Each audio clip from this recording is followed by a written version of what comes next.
Week 2, if we want to summarize it, is all about the way the Earth partitions the energy within the overall Earth's atmospheric structure.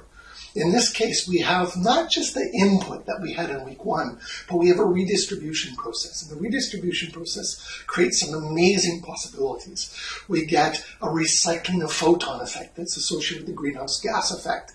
We get a warming that we wouldn't have otherwise. And so we end up with an Earth that's quite habitable, not just as the screen behind me as an icicle, as something that's frozen over and devoid of life. But we have this vibrant planet.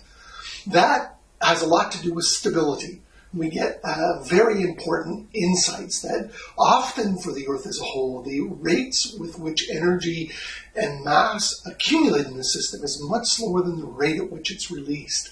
And some of our most dramatic effects are associated with this issue of stability. And stability, it turns out, is very closely associated with one of the most important energy storage mechanisms that takes place on the Earth, and that's that we evaporate and condense water.